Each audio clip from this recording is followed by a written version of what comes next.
ini ditujukan. Qul lil ladzina kafaru iyantahu yughfar lahum ma qad salaf wa in ya'udu, kalau mereka kembali melakukan kesalahan, tahu sendiri ayat ini berkata faqad madat sunnatul awwalin.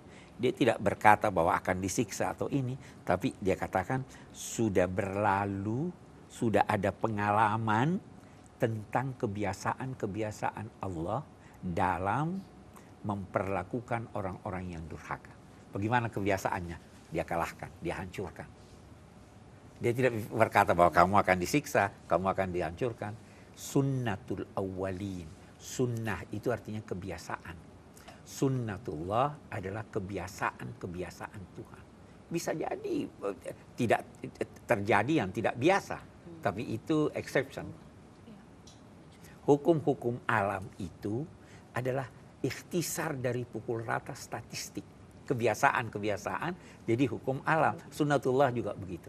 Tapi ada yang dinamai inayatullah. Kemarin waktu kita dengan para pilot, saya katakan sunnatullah, kalau pesawat jatuh, tewas semua penumpangnya.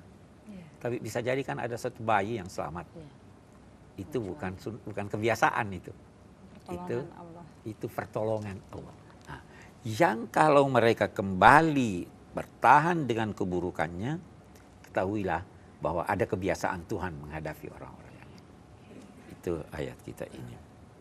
Baru dia katakan, waqatiluhum hatta la takuna fitnah.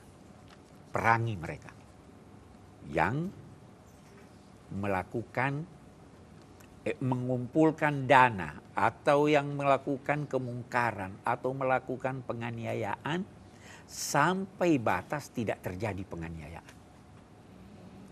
Jangan fahami perangi angkat senjata saja. Kita memerangi kemiskinan. Tujuan perang bukan untuk mengislamkan mereka. Tetapi dia kata, hatta la takun fitnah. Sampai tidak, fitnah sudah beberapa kali saya ingin ulangi sekali lagi, khususnya ini. Fitnah itu artinya penganiayaan. Dalam Al-Quran itu fitnah penganiayaan. Siksaan, cobaan, ujian. Bukan fitnah dalam bahasa Indonesia. Perangi mereka. Batasnya bukan sampai mereka masuk Islam. Sampai tidak ada penganiayaan. Menganiaya itu orang kaya yang tidak mau membantu orang miskin. Perangi mereka. Bagaimana cara memeranginya? Banyak cara. Tidak harus dengan mengangkat senjata. Yang penting bagaimana penganiayaan tidak terjadi. Baru dia katakan, ini juga perlu kita luruskan. Banyak yang salah faham. Wa yakuna dinu kulluhu lillah. Ada yang memahami dan sampai agama semuanya teranut oleh mereka. Ini salah.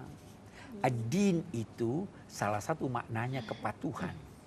Sampai kepatuhan itu hanya tertuju kepada Allah. Saya akan beri contoh. Ini saudara-saudara di Mercy juga mungkin begitu.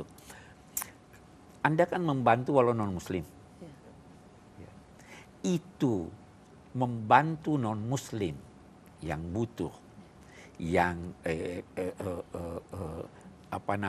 yang tidak memerangi kita. Itu bentuk kepatuhan kepada Allah atau tidak? Itu bentuk kepatuhan kepada Allah. Itu maksudnya. Sampai kepatuhan itu hanya tertuju pada Allah. Memelihara masjid itu kepatuhan kepada Allah. Memelihara gereja, kepatuhan kepada Allah. Karena Allah berfirman, kalau tidak ada kerjasama antara manusia, bisa rubuh gereja-gereja. Kita perlu kerjasama dalam kebaikan. Ya kan? Memberi orang kebebasan beragama, itu kepatuhan kepada Allah atau tidak? Silahkan yang mau menganut agama Kristen ini. Mereka butuh, kita bantu. Ini maksud ayat ini. Bukan berarti sampai mereka masuk Islam. Tidak. Kita tidak mau ada penganiayaan terhadap siapapun. Kita gunakan kemampuan kita. Kita mengajak orang lain untuk melakukan kebaikan. Dan kebaikan itu tertuju kepada semua orang. Rahmatan lil alamin. Ya kan, Mercy begitu ya. rahmatan lil alamin.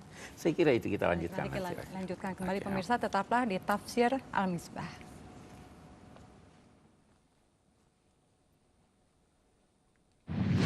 Jadi sebenarnya kalau dalam konteks ini kita bisa bekerja sama dengan orang Yahudi. Tetapi kita tidak bisa bekerja sama dengan Zionis. Yang diturunkan Allah pada hari itu malaikat. Karena malaikat ada turun. Jadi kalau kamu percaya pada Allah dan percaya adanya